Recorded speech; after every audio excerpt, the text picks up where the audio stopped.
Ano din?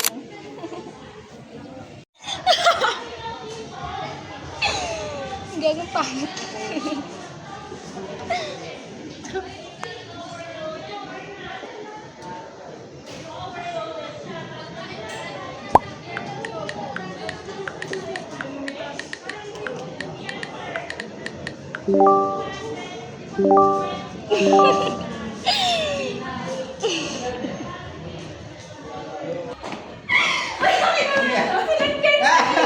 Ang pangit na. Kaya nga eh. Pangit talaga po.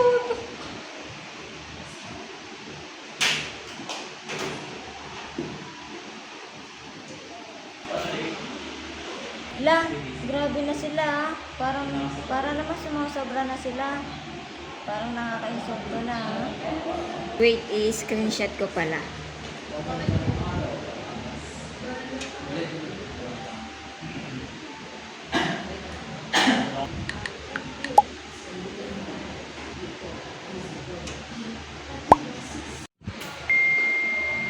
Ay, may nag-chat.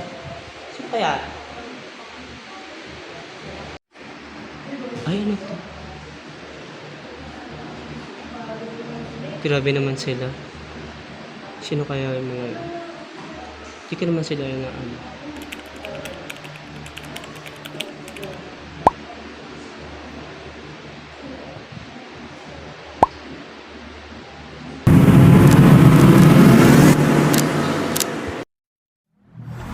Cyberbullying is a serious issue that many students are facing today.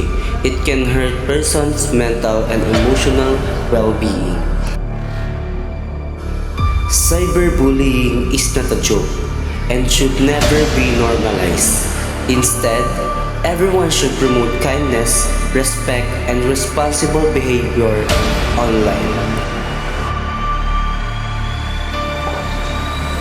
The victims of cyberbullying under great emotional stress are unable to concentrate on their studies, and thus their academic progress is adversely, since the victims are often hurt psychologically.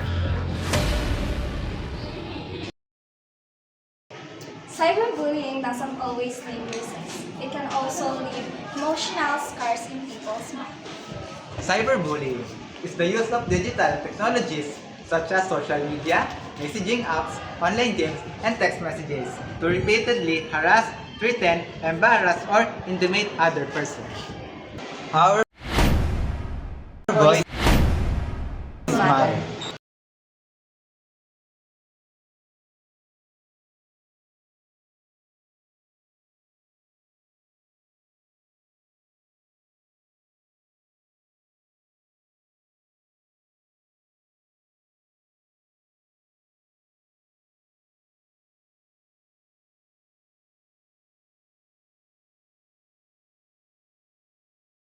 Matter.